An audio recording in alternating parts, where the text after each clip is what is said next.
Hello everyone, welcome again to psycho. आज हम फिर से बायोलॉजी के कुछ इंपॉर्टेंट एमसीक्यू डिस्कस करेंगे जो कि आपके 1 दरोगा एग्जाम के लिए बहुत ज़्यादा इंपॉर्टेंट है और ये सारे क्वेश्चन आपके 2023 के 1 दरोगा एग्जाम में आए भी है। तो हम स्टार्ट करते हैं आज के फर्स्ट क्वेश्चन के साथ, that is following is the diagram showing sectional view of N endocrine gland which of the numbered layer secrete cortisol and corticosteroid hormone. तो यहाँ पे बात क्या है कि एक जो हमारी एंडोक्राइन ग्लैंड का एक स्ट्रक्चर दिया गया है और उसकी लेयर्स दिखाई गई है और हमें बताना है कि जो कॉर्टिसोल हार्मोन है और कॉर्टिकोस्टेरॉइड हार्मोन है वो कौन सी लेयर सिक्रीट करेगी। तो अगर हम सबसे पहले बात करें कि कॉर्टिसोल हार्मोन और साथ में स्टेरॉन हार्मोन दोनों ही क्या है, स्टेरॉइड हार्मोन है जो कि एंडोक्राइन ग्लैंड में एड्रीनल ग्लैंड सिक्रीट करते हैं। अब अगर हम बात करें एड्रीनल ग्लैंड की, तो एड्रीनल ग्लैंड के दो पार्ट होते हैं। पहला होता है मेडुला और दूसरा होता है कॉर्टेक्स। और जो कॉर्टेक्स वाला पार्ट होता है उसकी क्या होती है, 3 लेयर होती है और वही लेयर क्या करती है, हार्मोन को रिलीज करने का या फिर सिक्रीट करने का काम करती है। तो आप नंबर 1 पे देखेंगे ये क्या है, मेडुलरी पार्ट है और जो 5th वाला पार्ट है ये भी मेडुलरी पार्ट है। यानी कि इसमें 2, 3 और 4 बचते हैं। ये कौन से पार्ट है, कॉर्टिकल पार्ट या फिर कॉर्टेक्स वाले पार्ट है। तो अगर हम बात करें कॉर्टेक्स की 3 लेयर की, तो कॉर्टेक्स में जो फर्स्ट लेयर होती है वो होती है हमारी जोना ग्रैनुलोसा। और जो जोना ग्रैनुलोसा होती है वो क्या होती है, आउटर मोस्ट कवरिंग होती है। यानी कि अगर हम सेकेंड नंबर की बात करें तो ये कौन सी लेयर है, जोना ग्रैनुलोसा। और ये ग्रैनुलोसा क्या होती है, आउटर मोस्ट लेयर है और साथ में क्या रिलीज करती है, एल्डोस्टेरोन और प्रोजेस्टेरोन हार्मोन को रिलीज करने का काम करती है। अब अगर हम ये मिडिल पोर्शन की यानी कि नंबर 3 वाली लेयर की बात करें, ये कॉर्टेक्स की सेकेंड लेयर है, मिडिल वन लेयर, और ये प्रोड्यूस करती है कॉर्टिसोल हार्मोन और इसका नाम होता है जोना फेसिकुलेटा। अब ये फेसिकुलेटा ही क्या कर रही है, कॉर्टिकोस्टेरॉइड हार्मोन को या फिर कॉर्टिसोल हार्मोन को रिलीज कर रही है। तो यानी कि अगर कॉर्टिसोल की बात करें तो वो कौन रिलीज कर रहा है, लेयर नंबर 3। अब अगर हम बात करें कि 4th वाली लेयर, ये क्या है, कॉर्टेक्स की 3rd लेयर होती है जिसको हम इनर मोस्ट कवरिंग भी बोलते हैं और यही क्या करती है, कॉर्टिकोस्टेरॉन और एंड्रोजन हार्मोन को प्रोड्यूस करने का या फिर सिक्रीट करने का काम करती है। ठीक है, तो यानी कि कॉर्टिसोन को कौन रिलीज कर रहा है, लेयर नंबर 4। तो अगर इसके राइट आंसर की बात करें तो इसका राइट आंसर क्या हो जाएगा, 3 और 4। तो ऑप्शन में देखते हैं। तो अगर हम ऑप्शन ए की बात करें तो इसमें क्या है, 4 एंड 5। तो हमने पहले ही पढ़ा 5 क्या है, हमारा मेडुलरी पार्ट है। ठीक है, तो ये राइट आंसर नहीं है। ऑप्शन बी की बात करें 3rd और 4th, तो 3rd लेयर रिलीज करी कॉर्टिसोन और 4th वाली जो लेयर सिक्रीट करी थी वो कर रही थी कॉर्टिकोस्टेरॉन। तो इसका जो राइट आंसर है वो ऑप्शन नंबर बी है, 3rd एंड 4th। अब नेक्स्ट क्वेश्चन पे मूव करते हैं। तो नेक्स्ट क्वेश्चन है, विच of the following is related with discontinuous variation produced during the process of evolution. कि निम्न में से कौन सा उत्विकास से प्रक्रिया के समय उत्पन्न होने वाला असतत विभिन्नताओं से संबंधित है। तो इसमें हमारे पास मेनली 2 ही ऑप्शन दिए हैं, वेरिएशन और म्यूटेशन। अब अगर हम इसके राइट आंसर की बात करें तो इसका राइट आंसर होता है ऑप्शन नंबर बी, म्यूटेशन।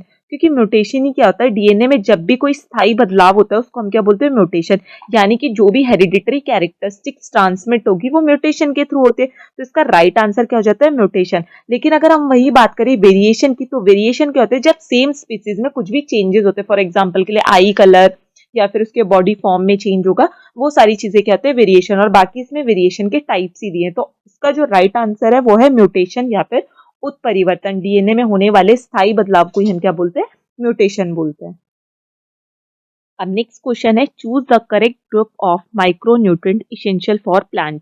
कि हमें इनमें से बताना है कि कौन सा ग्रुप करेक्ट है, यानी कि कौन से माइक्रोन्यूट्रिएंट एसेंशियल होते हैं प्लांट के लिए। तो अगर हम माइक्रोन्यूट्रिएंट की बात अगर न्यूट्रिएंट की बात करें तो 2 टाइप के होते हैं, माइक्रो और मैक्रो। माइक्रो मीन्स जो कम अमाउंट में चाहिए होता है और मैक्रो मीन्स जो ज्यादा अमाउंट में चाहिए होता है। ठीक है, तो अगर हम बात करें मैक्रोन्यूट्रिएंट की, तो मैक्रोन्यूट्रिएंट कौन से होते हैं, मैक्रो मतलब ज्यादा, यानी कि कार्बन, हाइड्रोजन, नाइट्रोजन, ऑक्सीजन, ठीक है, फास्फोरस, मैग्नीशियम, पोटेशियम, सल्फर, ये सारे मैक्रोन्यूट्रिएंट है। तो हम इसमें एलिमिनेशन मेथड का यूज कर सकते हैं। जैसे कि अगर ऑप्शन 1 की बात करें तो इसमें सल्फर आ रहा है। सल्फर क्या है, हमारा मैक्रोन्यूट्रिएंट है, यानी कि ऑप्शन ए इसका करेक्ट आंसर नहीं है। वहीं अगर हम बात करें ऑप्शन बी की, तो ऑप्शन बी में क्या है, मैग्नीशियम आ रहा है। ठीक है, तो मैग्नीशियम भी क्या है, हमारा मैक्रोन्यूट्रिएंट है। तो ऑप्शन बी भी इसका राइट आंसर नहीं है। अगर ऑप्शन सी की बात करें, आयरन, कॉपर, बोरोन और मैग्नीशियम, ये चारों ही क्या है, माइक्रोन्यूट्रिएंट है, यानी कि ऑप्शन सी इसका राइट आंसर है। और अगर हम ऑप्शन डी की बात करें तो इसमें क्या आ रहा है आपका, फास्फोरस। फास्फोरस भी क्या है, एक कैल्शियम, ये सारे दोनों क्या है, मैक्रोन्यूट्रेंट है, यानी कि ऑप्शन डी भी इसका करेक्ट आंसर नहीं है। यानी कि इसका करेक्ट आंसर क्या है? आयरन, कॉपर, बोरोन और मैग्नीज, क्योंकि ये सारे ही क्या है? माइक्रोन्यूट्रेंट है। माइक्रोन्यूट्रेंट की बात करें तो वो कॉपर हो गए, zinc, chlorine, sodium, nickel, cobalt, ये सारे ही क्या है? माइक्रोन्यूट्रेंट है जो प्लांट के लिए एसेंशियल होते हैं। तो इसका जो राइट आंसर है वो क्या है? Option number C. Next question है, match the word of column first with that of column second, यानी कि हमें क्या कर रहा है? राइट ऑप्शन है उसको राइट ऑप्शन से मैच करना है। अब इसमें कुछ हार्मोन दिए गए और वो कहाँ से प्रोड्यूस होते हैं वो ऑप्शन में दिया है। तो अगर हम फर्स्ट बात करें ट्रिप्सिन की, तो ट्रिप्सिन कहाँ से रिलीज होता है? पेनक्रिया से, ठीक है। पेनक्रिया से सिक्रीट होगा, उसके बाद स्मॉल इंटेस्टाइन में जाएगा और प्रोटीन के डाइजेशन में हेल्प करेगा। तो यानी कि फर्स्ट का क्या है? ए। अगर हम बात करें सेकेंड की, टाइलिन, तो टाइलिन कौन रिलीज करता है? सलाइवा। और ये क्या करेगा? जो टाइलिन होता है ये क्या करता है? सलाइवा में मिक्स होके, सलाइवा में मिक्स होने के बाद जो स्टार्च होता है उसका ब्रेक डाउन करेगा शुगर में, यानी कि स्टार्च को किस में कन्वर्ट कर देगा? शुगर में या फिर माल्टेज में। तो यानी कि अगर हम बात करें सेकंड का क्या हो जाएगा? डी।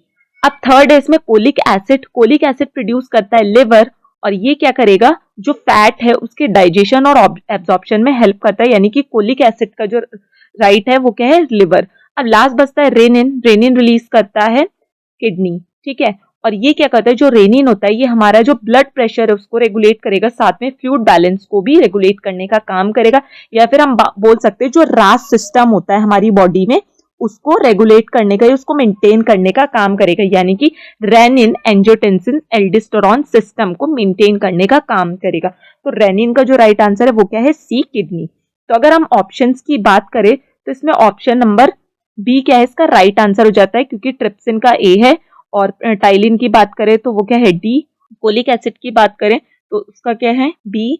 और अगर हम फोर्थ रेनिन की बात करें तो उसका है सी, किडनी। तो ऑप्शन नंबर बी इसका राइट आंसर है। नेक्स्ट क्वेश्चन है, with reference of body fluid component and homeostasis, which of the following serves as supply line and sanitary drainage line of the body respectively, कि शारीरिक द्रव्यमानों एवं साम्यावस्था के संदर्भ में निम्न में से कौन सी आपूर्ति पथ तथा स्वैच्छिक निष्कासन पथ के लिए कार्य करती है? तो अगर हम इसके राइट आंसर की बात करें तो ऑप्शन नंबर 20 का राइट आंसर है extra cellular fluid and blood, क्योंकि अगर हम बात करें एक्स्ट्रा सेल्युलर फ्लूइड की तो ये क्या करता है? जितना भी एक्सेस वाटर है, कार्बन, ठीक है, डाइऑक्साइड हो गए या फिर जो भी मेटाबॉलिक वेस्ट है उनको कलेक्ट करेगा टिश्यूज से, यानी कि हमारे बॉडी का जितना भी वेस्ट हो गया, कार्बन डाइऑक्साइड हो गया, मेटाबॉलिक वेस्ट हो गया, उसको हमारे टिश्यू से कलेक्ट करेगा। और ब्लड क्या करता है? हमारी बॉडी में सर्कुलेशन भी करेगा, यानी कि ब्लड ही क्या करता है? जितना भी हमारे न्यूट्रिएंट होता है उसको लेकर भी जाता है और वेस्ट को लेकर भी वापस आता है। तो अगर हम इसके राइट आंसर की बात करें तो option number B extra cellular fluid and blood इसका राइट आंसर है। नेक्स्ट है question number 72, emasculation is required for which of the following, की विपुंसन की आवश्यकता निम्न में से किसके लिए होती है? तो इसका अगर हम राइट आंसर की बात करें तो सेल्फ पॉलिनेशन इसका राइट आंसर है, क्योंकि सेल्फ पॉलिनेशन में ही हम क्या करते हैं?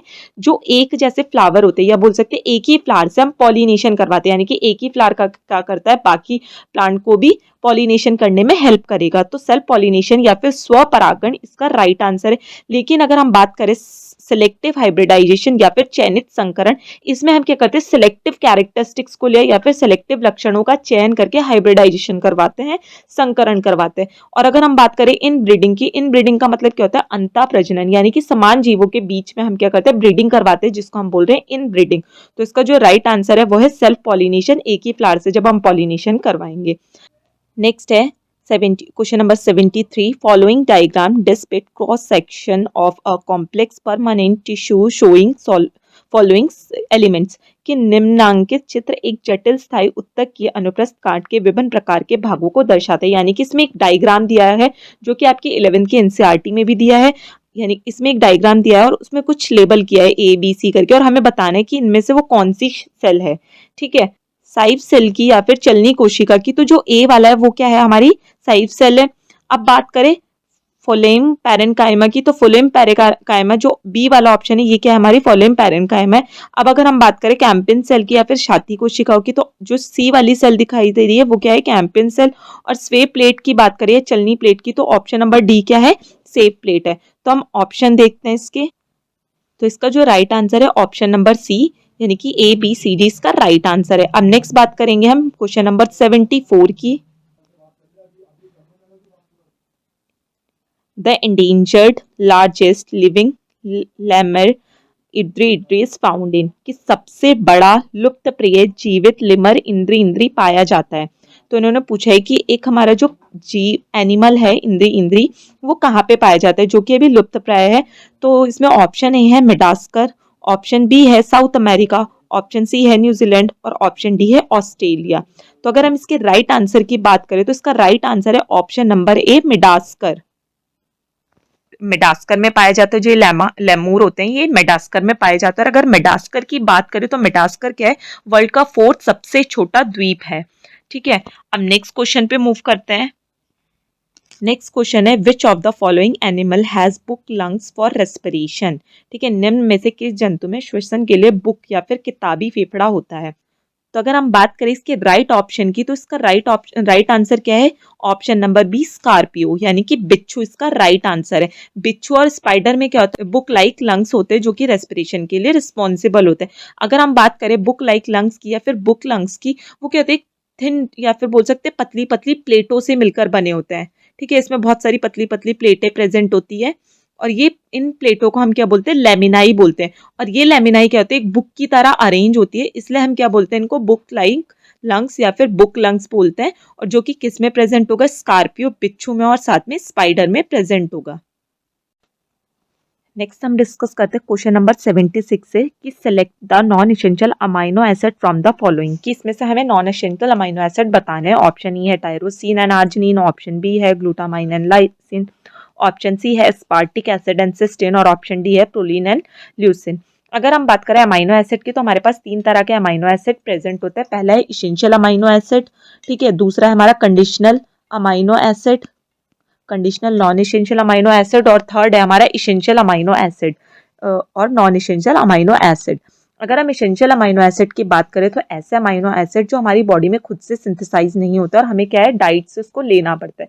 लेकिन अगर हम बात करें नॉन इसेंशियल अमाइनो एसिड की तो हमारी बॉडी खुद से इसको सिंथेसाइज कर सकती है। और कंडीशनल अमाइनो एसिड की बात करें तो ये हमारी बॉडी में इनएक्टिवेटेड फॉर्म में होती है और बाद में एक्टिवेट हो जाती है। तो अगर हम ऑप्शन की बात करें तो इसमें फर्स्ट वन है टायरोसिन एंड आर्जिनिन, यानी कि अगर टायरोसिन की बात करें ये भी क्या है, conditional non essential amino acid है और आर्जिनिन भी हमारा क्या है, कंडीशनल अमाइनो एसिड है। ऑप्शन बी की बात करें ग्लूटामाइन एंड लाइसिन, तो ग्लूटामाइन क्या है, नॉन इसेंशियल अमाइनो एसिड है और लाइसिन क्या है, हमारा इसेंशियल अमाइनो एसिड है, यानी कि ऑप्शन बी इनकरेक्ट है। फिर ऑप्शन सी की बात करें एस्पार्टिक एसिड, ये क्या है, हमारा नॉन इसेंशियल अमाइनो एसिड है। और सिस्टीन की बात करें तो ये क्या है, कंडीशनल अमाइनो एसिड है। फिर लास्ट अगर हम बात करें प्लोरीन एंड ल्यूसिन की तो प्रोलीन भी क्या है, ये नॉन इसेंशियल और लाइसिन क्या हमारा इसेंशियल अमाइनो एसिड है। तो अगर हम बात करें ग्लूटामाइन और लाइसिन के ऑप्शन बी की, ये भी इनकरेक्ट है। और अगर ऑप्शन डी की बात करें प्रोलीन एंड ल्यूसिन, ये भी क्या है, हमारा इनकरेक्ट आंसर है। तो इसके अगर राइट आंसर की बात करें तो नॉन इसेंशियल अमाइनो, वैसे तो इसका ऑप्शन है और ऑप्शन सी दोनों ही राइट आंसर है, लेकिन हम अगर करेक्ट आंसर पे जाए तो option number A tyrosine and arginine इसका राइट आंसर है, क्योंकि ये क्या है, दोनों ही कंडीशनल है। लेकिन कंडीशनल भी कौन से, नॉन इसेंशियल वाले कंडीशनल है। लेकिन अगर हम एस्पार्टिक और सिस्टीन की बात करें तो ये एस्पार्टिक नॉन इसेंशियल है, लेकिन अगर हम क्लासिफिकेशन पढ़ते हैं तो ये इसेंशियल अमाइनो एसिड में आ जाता है। तो इसका राइट आंसर क्या है, option number A tyrosine and arginine. अब नेक्स्ट क्वेश्चन पे मूव करते हैं। 77 question number study of the following table. तो इसमें क्या दिया है, संघ, वर्ग और उदाहरण, यानी कि फाइलम, क्लास और एग्जाम्पल दिया और उसकी कैरेक्टरिस्टिक्स दी गई और हमें बताना है कि कौन सी किसकी कैरेक्टरिस्टिक्स है। तो अगर हम बात करें यूकोलेक्टेला की, तो यूकोलेक्टेला की बात करें तो ये क्या होते हैं, ग्लास स्पॉन्ज होते हैं, या फिर इनका अनदर नेम की बात करें तो इनका वीनस फ्लावर भी बोलते हैं। ठीक है, जो हमारा यूकोलेक्टेला होता है इसको हम क्या बोलते हैं, हम ग्लास स्पॉन्ज भी बोलते हैं, यानी कि ए का आंसर क्या है, ग्लास स्पॉन्ज। अब नेक्स्ट अगर हम बात करें निडेरिया की, तो निडेरिया क्या होता है, ये एक स्टिंगिंग सेल होती है। इनमें क्या होता है, स्टिंगिंग सेल होती है, जैसे कि जेलीफिश हो गई, हाइड्रस हो गई, ये क्या है, स्टिंगिंग सेल होती है इनमें। करेक्ट मैच है वो क्या है, स्टिंगिंग सेल। अब अगर हम नेक्स्ट की बात करें थर्ड की, एविस की, तो एविस क्या होता है, एग लाइंग होता है और साथ में स्ट्रिंग्स होते हैं। एग लाइंग्स का मतलब यानी कि क्या है, अंडे देने वाले वर्टिब्राए होता है। ठीक है, और दूसरा क्या है, इनका वोकल कॉर्ड प्रेजेंट होती है इनमें एविस में। और एविस क्या होता है, बर्ड होता है, बर्ड को मतलब एक बर्ड की कई टाइप है एविस। ठीक है, तो इसका जो थर्ड है, इसका फर्स्ट और बी दोनों ही है। अगर हम लास्ट की बात करें एक्डीना की, तो एक्डीना क्या होता है, ये भी एग लाइंग होता है। ठीक है, यूप्लिक टेला होगा उसका जो करेक्ट मैच है वो है थर्ड, ग्लास स्पॉन्ज है वो। अगर हम बात करें निड्रेरिया की तो उसका जो करेक्ट मैच है वो है ऑप्शन नंबर 4, स्टिंगिंग सेल। अगर हम बात करें एविस की तो एविस क्या है, एग लाइंग भी और साथ में स्ट्रिक्स भी होता है, उनका वोकल कॉर्ड भी होता है, फर्स्ट एंड सेकंड है थर्ड का एविस का। और फोर्थ की बात करें एक डीना का तो ये क्या होता है, एग लाइंग होता है फर्स्ट। तो इसका जो राइट आंसर है ऑप्शन नंबर सी इसका राइट आंसर है। नेक्स्ट मूव करते हैं, नेक्स्ट क्वेश्चन में मूव करते हैं और आज की सीरीज का ये लास्ट क्वेश्चन है। Question number 78, which of the following is known as B vitamin. तो इसका आंसर आपको कमेंट में बताना है और नेक्स्ट क्लास में हम इस क्वेश्चन को डिस्कस करेंगे। इसमें पूछा गया कि इनमें से कौन सा बी विटामिन नहीं है। ठीक है, तो इसमें ऑप्शन ए दिया गया थायमीन, ऑप्शन बी है फॉलिक एसिड, ऑप्शन सी है ascorbic acid and option D है अल्फा लाइपिक एसिड। आपको कमेंट में इसका आंसर बताना है। बाकी हम नेक्स्ट क्लास में इसके राइट आंसर के बारे में डिस्कस करेंगे और इस क्वेश्चन पेपर के जो नेक्स्ट क्वेश्चन है उनके बारे में भी डिस्कस करेंगे। Thank you everyone, have a nice day.